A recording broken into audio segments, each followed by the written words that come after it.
आज का लेक्चर हम डिस्ट्रीब्यूशन से स्टार्ट करेंगे। ये थ्री फैक्टर्स जो हम पार्ट स्टडी आउट कर रहे थे, थ्री डायमेंशन जो डिस्ट्रीब्यूट डेटाबेस मैनेजमेंट सिस्टम के आर्किटेक्चर में इन्वॉल्व है, उसमें एक हमने स्टडी कर चुके हैं ऑटोनॉमी और सेकंड है डिस्ट्रीब्यूशन।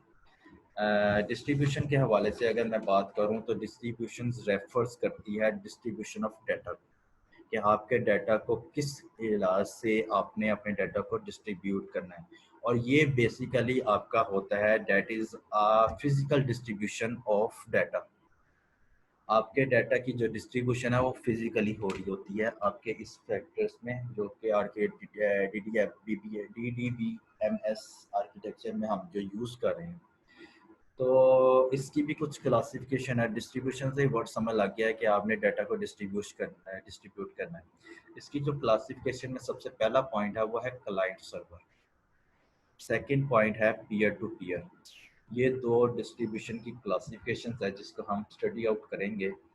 सबसे पहला पॉइंट क्लाइंट सर्वर, इसमें इसका मेन ऑब्जेक्टिव ये है कि हम डिफरेंट कंप्यूटर में उनकी फंक्शनैलिटी को डिवाइड कर दें और जो परफॉर्मेंस हो रही हो यूज़र एंड की तरफ से। बेसिक ऑब्जेक्टिव ये है कि अपने डिफरेंट कंप्यूटर्स के हिसाब से यूज़र की परफॉर्मेंस के हिसाब से उनकी फंक्शनैलिटी को डिवाइड कर देना, उसको क्लाइंट सर्वर आर्किटेक्चर पर कहते हैं। मतलब इसका ये है कि प्रेजेंटेशन जितनी भी होंगी वो क्लाइंट साइड की तरफ से होंगी और मैक्सिमम जो मैनेजमेंट एक्टिविटीज़ हैं वो परफॉर्म की जाएंगी सर्वर साइड की तरफ से। तो सर्वर और क्लाइंट का आपस में बहुत इम्पोर्टेंट रोल है। जो भी वर्किंग होती है वो क्लाइंट साइड पर, जितनी भी किस्म की प्रेजेंटेशंस इन्वॉल्व होती हैं वो क्लाइंट साइड की तरफ से होती है। और इसके अलावा जो सर्वर साइड पर जो मेजर जो मैक्सिमम मैनेजमेंट एक्टिविटीज़ हैं वो इन्वॉल्व होती हैं सर्वर साइड पर। आपको ये भी मालूम है जो आपका डाटा स्टोर किया जाता है या आप बिग डाटा को बार बार अगर server room is use for storage point of view, और आपका डाटा जितना भी होता है सर्वर के पास एक्सेस बहुत होती है, बहुत ज़्यादा होती है स्टोरेज की। तो आप जितनी भी अपनी क्लाइंट साइड की तरफ से जो वर्किंग करते हैं उनका डाटा जो स्टोर करते हैं वो सर्वर पर किया जाता है। नेक्स्ट जो आपका next point classification of distribution है वो ये है peer to peer. Peer to peer में क्लाइंट सर्वर का जो कंसेप्ट है नहीं इन्वॉल्व होता। पीयर टू पीयर डायरेक्ट को कहते हैं, directly connect with each other, directly interact with each other, directly relationship with each other. तो इसमें बात करने का मकसद ये है कि तमाम सिस्टम जो हैं वो सेम लेवल पर कंसीडर किए जाते हैं पीयर टू पीयर में, और इनकी जो आपस में डिसीजंस होती हैं डाटा शेयरिंग में वो म्यूचुअल अंडरस्टैंडिंग के तौर पर होती हैं। They decide mutually understanding to share data in between them. तो ये पीयर टू पीयर डिस्ट्रीब्यूशन और क्लाइंट सर्वर आर्किटेक्चर, जो डिस्ट्रीब्यूशन का आर्किटेक्चर है, डिस्ट्रीब्यूशन का जो पॉइंट है उसमें मैंने क्लियर कर दिया दोनों के पॉइंट को। अब नेक्स्ट जो आपका पॉइंट है वो है नेक्स्ट जो आपकी थर्ड जो फैक्टर्स हैं जो कि involve dimension, sorry third dimension है वो है हेट्रोजेनिटी। हेट्रोजेनिटी का मतलब है कि मींस, इसका मतलब ये है वेरिएशन और differences among the things, variation और differences among the things involve होती हैं। तो हेट्रोजेनिटी में जैसे कि आपके पास मालूम है कि डिस्ट्रीब्यूटेड डेटाबेस सिस्टम इन्वायरमेंट जो है मोर क्रिटिकल हो जाता है सेंट्रलाइज्ड डेटाबेस इन्वायरमेंट से, हार्डवेयर वाइज भी और सॉफ्टवेयर वाइज भी। और इसमें ये है क्योंकि हेट्रोजेनिटी में जो डिस्ट्रीब्यूटेड डेटाबेस मैनेजमेंट सिस्टम के इन्वायरमेंट है उसमें ये लाजमी प्लस पॉइंट होता है कि compatible with each other, may be based on different data model. हो सकता है कि हेट्रोजेनिटी आप किस मामले में कहते हैं, हेट्रोजेनी आप इस मामलात में कहते हैं कि आपके पास जो आपका डाटा मॉडल्स है, डिफरेंट डाटा मॉडल, एक मॉडल जो है किसी सिनेरियोज को यूज कर रहा है, दूसरा दूसरे किसी सिनेरियोज को यूज कर रहा है, तो वहां पर हेट्रोजेनिटी इन्वॉल्व होगी। इसी तरह एक और एग्जांपल, अगर हार्डवेयर डिफरेंट हो जाए, और हार्डवेयर अगर डिफरेंट हो जाए तब भी हेट्रोजेनिटी इन्वॉल्व हो जाती है, इसी तरह डिफिकल्टी आती है ना। और ऑपरेटिंग सिस्टम अगर डिफरेंट हो जाए फिर भी हेट्रोजेनिटी का कॉन्सेप्ट आता है। इसी तरह हमें पता है कि आज हमारा जो डाटा मॉडल है सबसे ज़्यादा यूज़ किया जाने वाला कौन सा है, वो है रिलेशनल डाटा मॉडल। जो रिलेशनल डाटा मॉडल और डीबीएमएस डेटाबेस मैनेजमेंट सिस्टम, इनके दरमियान अगर आप कंपैरिजन करें तो वहाँ पर आपको हेट्रोजेनिटी इन्वॉल्व हो जाती है। फंक्शनल लैंग्वेजेस जहाँ पर डिफरेंट आ जाएं तो तब आपकी हेट्रोजेनिटी इन्वॉल्व हो जाती है। ये वो फैक्टर्स आपको बताए हैं जहाँ पर ये हेट्रोजेनिटी बेस्ड कर सकती है। तो ये है these are the base on heterogeneity. अगर इनके जो डिफरेंसेस है ये डिफरेंट हो तो हेट्रोजेनिटी आती है, लेकिन अगर ये सारे जो मैंने बातें की, डाटा मॉडल की, हार्डवेयर की, इस ऑपरेटिंग सिस्टम की, रिलेशनल डाटा मॉडल और डीबीएमएस की, फंक्शनल लैंग्वेजेस की, अगर ये सेम हो in the case of same criteria, अगर सेम प्लेटफॉर्म को इस्तेमाल करें तो हम इसको, तो तब इसको एक्सेस करना, इसको इस्तेमाल करना और इसको मैनेज करना, सही सी बात है, इसके स्ट्रक्चर को मैनेज करना आसान हो जाएगा। तो इस तरह के जो कॉन्सेप्ट को हम कहते हैं होमोजीनियस। बात दोबारा कर देता हूँ, हेट्रोजीनियस में तो different data models, different hardwares, different operating system, different data models in relational DBMS and different languages involve होती हैं, तब हेट्रोजेनिटी आती है। Different mean different, hetero mean different. Homo का मतलब ये होता है कि अगर यही सारे पॉइंट्स, अगर ये आपस में जो डिफरेंसेस डिफरेंशिएट कर रहे थे ये ना करें और एक ही प्लेटफॉर्म को इस्तेमाल करें तो सेम लेवल हो गया और सिंपल लेवल हो गया, इजी टू एक्सेस हो गया, तो इस किस्म के जो कॉन्सेप्ट को होमोजीनियस बोलते हैं। ठीक हो गया। अब होमोजीनियस का भी आपको पता लग गया। ये हेट्रोजेनिटी की जो आपको स्लाइड में नजर आ रही है, different component databases has a common things that is represented by different ways, it must be difficult to handle अगर हेट्रोजेनिटी इन्वॉल्व होती है। सबसे पहले मैंने आपको डिस्कस जो किया होमोजीनियस का किया, होमोजीनियस का भी अगर मैंने किया है वो इस तरह किया कि अगर डिफरेंट डाटा मॉडल्स जो डिफरेंट हार्डवेयर और डिफरेंट ऑपरेटिंग सिस्टम और डिफरेंट फंक्शनल लैंग्वेज अगर डिफरेंट ना हो और एक ही सिस्टम को यूज़ कर रहे हो तो वो होमोजीनियस कहलाते हैं। लेकिन अगर यही कॉन्सेप्ट सारे डिफरेंट हो जाएं तो वो हेट्रोजीनियस हो जाते हैं और that is the difficult to handle out. तो इसके साथ साथ ये हेट्रोजेनिटी का कॉन्सेप्ट था जिसमें मतलब इसका ये है कि वेरिएशन और differences among the things. Next जो हमारा पॉइंट है वो ये है semantic heterogeneity. Semantic semantic heterogeneity में ये कॉन्सेप्ट है हमारे पास कि इसका मतलब ये है कि डिफरेंट कंपोनेंट डेटाबेसेस यूज़ हो रही हैं, डिफरेंट डाटा कंपोनेंट डेटाबेसेस के पास अगर सेम थिंग्स हों और वो सेम थिंग्स डिफरेंट वे से रिप्रेजेंट हो रही हों तो उस तरह के फैक्टर्स को सिमेंटिक हेट्रोजेनिटी कहते हैं। दोबारा रिपीट कर देता हूँ, means in different component databases have the same things and that represent on different ways के different component databases अगर उनके पास सेम थिंग्स है काम करने के लिहाज से, उनको प्लेटफॉर्म उनका सेम है लेकिन वो प्लेटफॉर्म के जरिए उनका जो डाटा है डिफरेंट वे में रिप्रेजेंट हो रहा हो, उसको सिमेंटिक हेट्रोजेनिटी कहते हैं। और ये most difficult to manage in this heterogeneity इसलिए है कि क्योंकि सवाल यहाँ पर एक पैदा हो गया, हाउ इट कम्स, ये कब आती है। तो इसका आंसर ये है कि डेटाबेस डिज़ाइन में दो मेजर थिंग्स हैं जो इसमें इम्पोर्टेंट रोल अदा करती है। वो क्या है? एक है ऑर्गेनाइजेशन रिक्वायरमेंट के हिसाब से और दूसरी है थिंकिंग के हिसाब से। अगर मैं आपसे कहूँ और आपको ही सोचने पर मजबूर करूँ कि ऑर्गेनाइजेशन डिफरेंट ऑर्गेनाइजेशन जब भी कहीं पर फॉल कर रही हैं, कहीं पर इस्तेमाल हो रही हैं, कहीं पर उनका यूज़ हो रहा है, तो आपने देखा होगा हर का रूल और रेगुलेशन डिफरेंट होते हैं और टाइम टू टाइम चेंज भी होते रहते हैं, उसमें वेरिएशंस आती रहती हैं।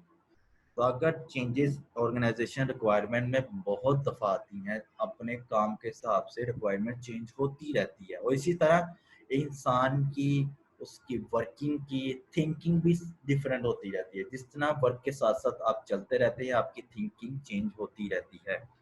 तो इस हिसाब से इसका ये कॉन्सेप्ट तब आता है जब इसको हम स्टडी आउट करते हैं। डिफिकल्ट, ये मैंने यही बात की कि इसको डिफिकल्टी क्यों समझा जाता है इतना, क्योंकि ये टाइम टू टाइम चेंज होती रहती है।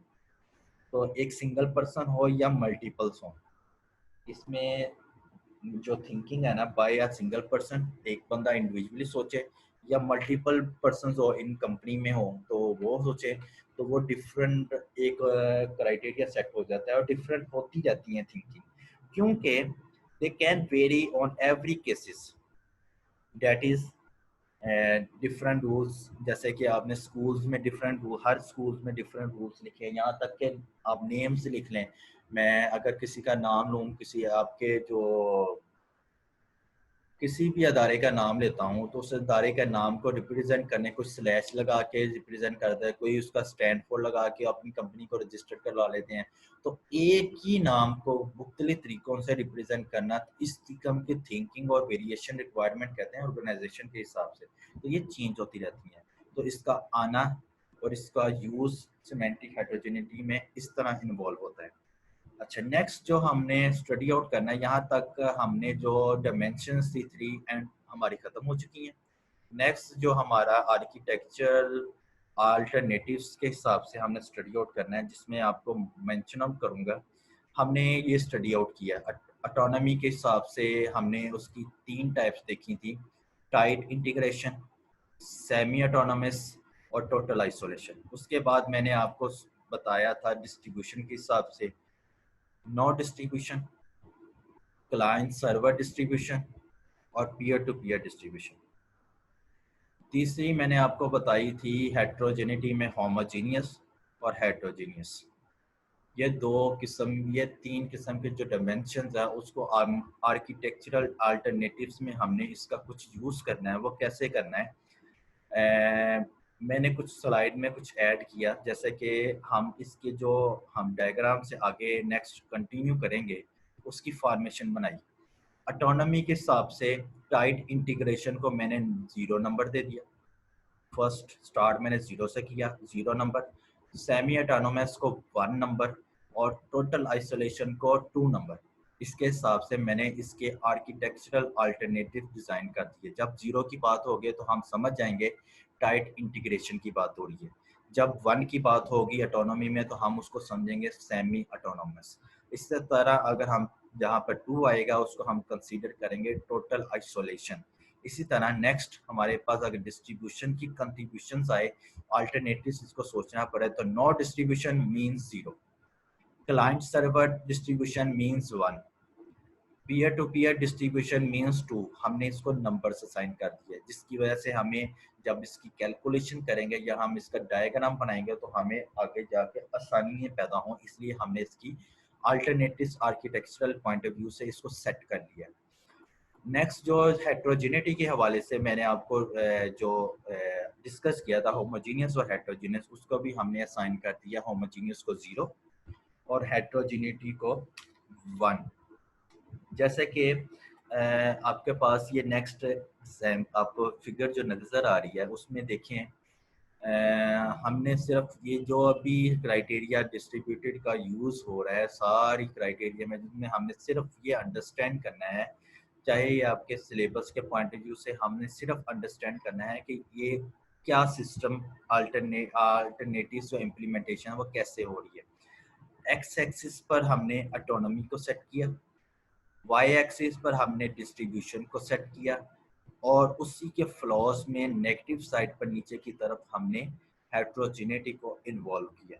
बाकी इसके इर्द गिर्द जितने भी डिस्ट्रीब्यूशन से हेट्रोजेनियस में कितने फ्लॉज आते हैं वो ये हैं।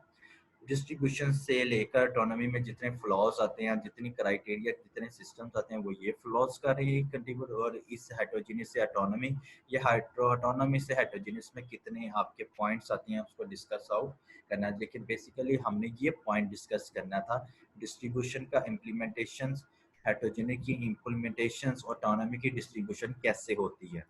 नेक्स्ट जो हमने इसके बाद हमने जैसे कि आपके पास इसकी जो रिप्रेजेंटेशन है वो इस तरह की जाती है। जो फिगर को एक्सप्लेन करने के बाद जो हमारा फोकस जो है वो दो आर्किटेक्चर पर होगा।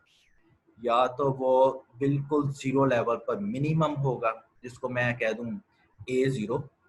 ए मतलब ऑटोनोमस, डी मतलब डिस्ट्रीब्यूशन, और एच का मीन है हेट्रोजिनिटी। अगर मैं बात करूं A0, और हमारा फोकस जो मेन होगा वो दो पर होगा। वो होगा, एक होगा इस पर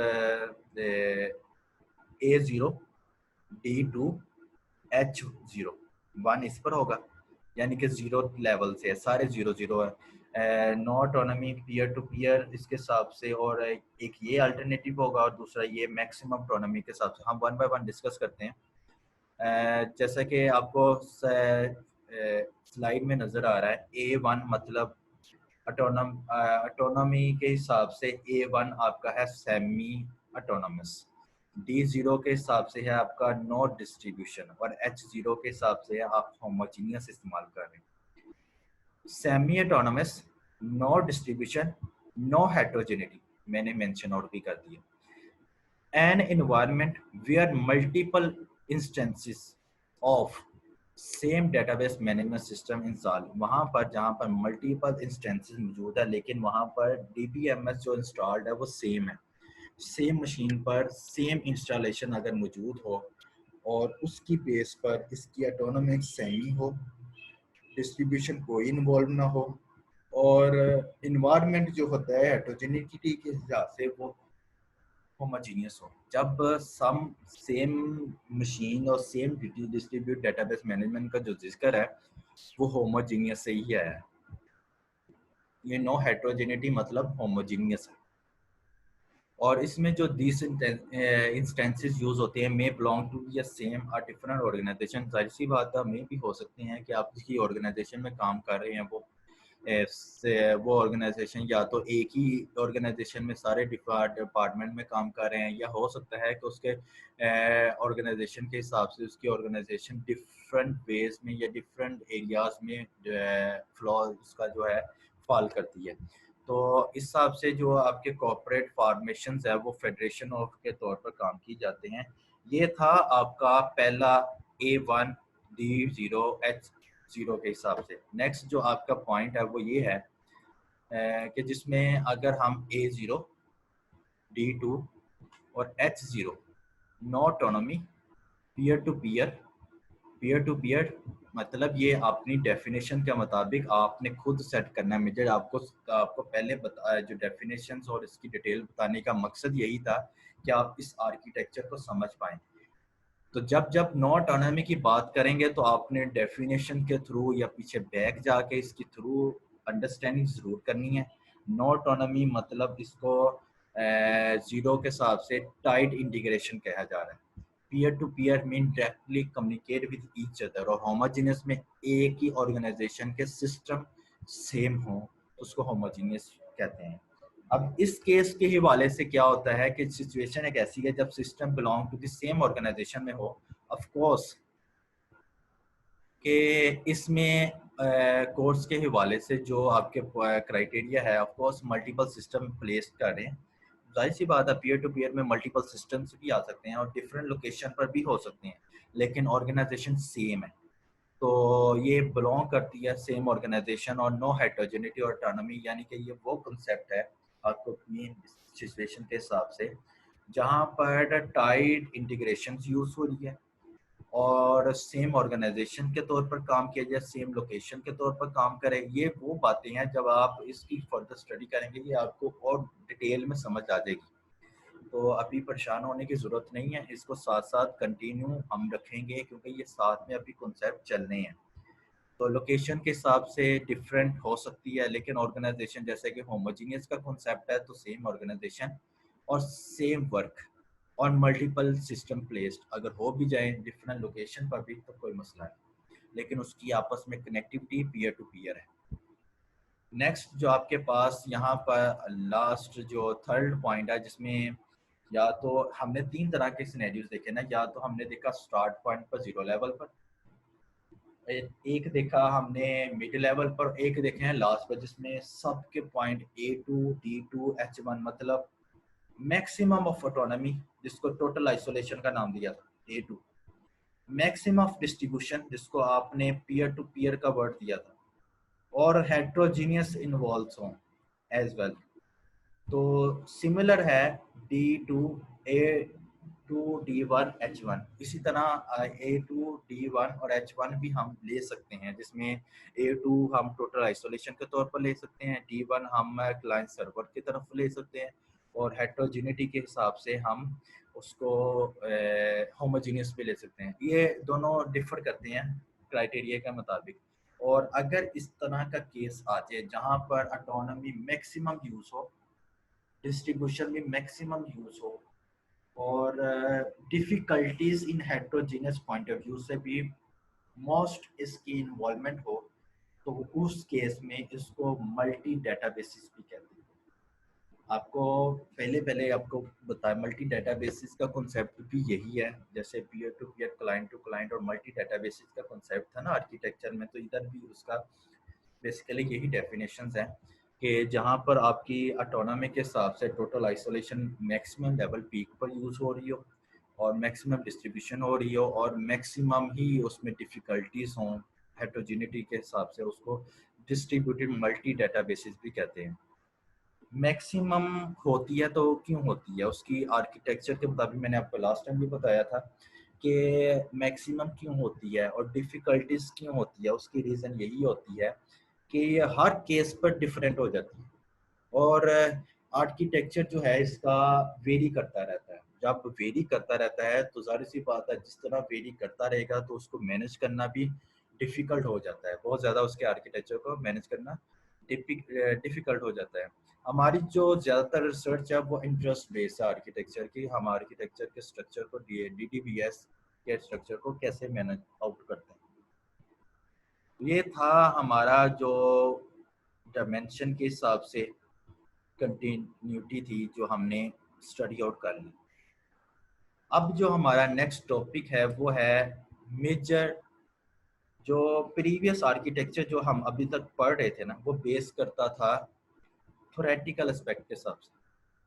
जितना भी हमने आर्किटेक्चर जो लास्ट पढ़ा वो बेस करता है किस पर, थ्योरेटिकल एस्पेक्ट के हिसाब से। और जो अब हम स्टडी करने जा रहे हैं, जिस आर्किटेक्चर को स्टडी करने जा रहे हैं, वो बेसिकली बेस कर रहा है उसकी एग्जिस्टेंट पर, और प्रैक्टिकली वो यूज भी हो रहा है, और वो एक्स्टेब्लिश भी है। मेन मेजर डिस्ट्रीब्यूटेड डेटाबेस जो सिस्टम आर्किटेक्चर है, एस्टेब्लिश भी है, यूज भी है प्रैक्टिकली, और उनकी एग्जिस्टेंस भी है।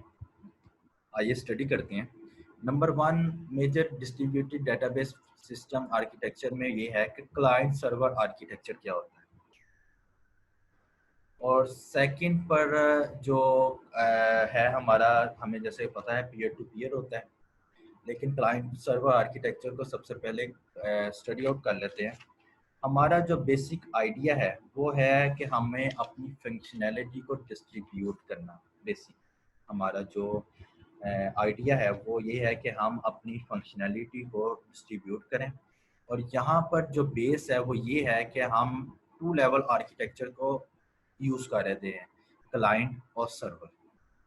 2 आर्किटेक्चर को हम इस्तेमाल कर रहे होते हैं, इसलिए इसको क्लाइंट सर्वर आर्किटेक्चर कहते हैं। मैंने पहले भी डिस्कस किया कि क्लाइंट बेस पर तमाम किस्म की जो प्रेजेंटेशंस इन्वॉल्व होती हैं, और सर्वर साइड पर तमाम मैक्सिमम साइट की जो मैनेजमेंट एक्टिविटीज़ हैं वो इन्वॉल्व होती हैं।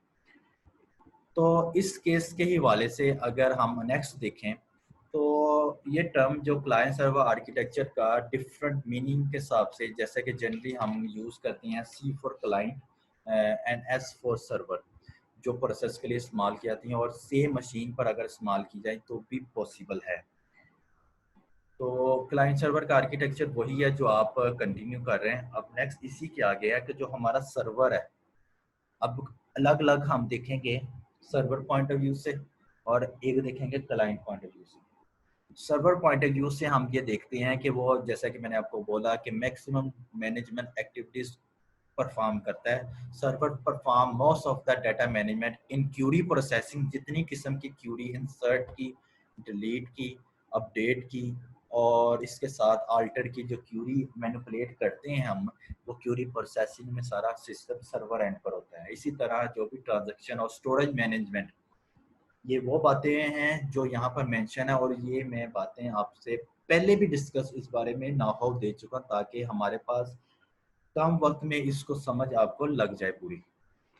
ठीक है, सर्वर के हिसाब से आपका इसका कंटिन्यू हो गया। और क्लाइंट के हिसाब से क्या होता है कि वो जितनी किस्म की जो प्रेजेंटेशंस होती हैं वो इन्वॉल्व होती हैं। यूज़र का इंटरफेस उसको यूज़ कर रहा होता है क्लाइंट, तो वो उसको यूज़ करने के साथ साथ जितने भी एप्लीकेशंस होती है वो सारी क्लाइंट साइड पर होती हैं। ठीक हो गया। अब क्लाइंट मॉड्यूल जो है वो आपका यूज़ कर रहा होता है डेटाबेस मैनेजमेंट सिस्टम के पॉइंट ऑफ व्यू से, सेंट्रलाइज पॉइंट ऑफ व्यू से। लेकिन अगर आप देखा जाए कि जो नेक्स्ट पॉइंट है, data and log management cached there sometimes, इसका मतलब ये है कि यूज़र जब क्यूरी को एक्सेस करना चाह रहा हो, यूज़र ही करता है ना, एक्सेस करना चाह रहा हो सर्वर साइड पर, जब उसको एक दफ़ा क्यूरी मिल गई सर्वर से, तो कुछ टाइम के बाद उसने उसको सीन कर लिया। लेकिन जब सीन करने के बाद उसको दोबारा ज़रूरत पड़े, तो क्या वो आया तो चाहिए तो यही कि वो दोबारा रिक्वेस्ट करे सर्वर को और सर्वर से दोबारा डाटा ले ले। लेकिन अगर ऐसा केस नहीं होता तो डाटा कैश देयर समटाइम्स का मतलब ये है कि वो क्या करता है, जब डाटा मिलता है क्या सर्वर से, उसकी वो क्या करता है, डाटा को कहीं और अपने सिस्टम में प्लेस करके रख लेता है, उसको बार बार इस्तेमाल कर लेना। ये कहती हैं कैश्ड, अपने डाटा को कैश कर लेना। और आफ्टर सीइंग तो वो आप बार बार उसको यूज कर सकता है। लेकिन अप्लाई के केस में लॉग की, अगर यहाँ पे जो लॉग मैनेजमेंट है, इसका क्या मतलब है? लॉग मैनेजमेंट का मतलब ये है कि जाहिर सी बात है, जो डाटा शेयर किया जा रहा है उसको प्रिवेंट भी रहा, उसको अवॉइड भी रखा जाए अनऑथोराइज यूज के हिसाब से। तो जो ये prevent the data from the unauthorize use, this is the based on database management system centralize, not DBS, because ये जो मैं लास्ट बात कर रहा हूँ, क्योंकि ये एक्सेस करता है, हर साइट पर एक्सेस हो जाती है इसकी। और DCP डेटाबेस मैनेजमेंट सिस्टम में हर साइट से एक्सेस नहीं हुआ। DCP डेटाबेस में हर साइट से एक्सेस हो जाती है, लेकिन डेटाबेस मैनेजमेंट सिस्टम में सेंट्रलाइज वर्ड हम यूज़ करते हैं। आज का लेक्चर हम यहीं पर स्टॉप करते हैं। नेक्स्ट हम यहीं से स्टार्ट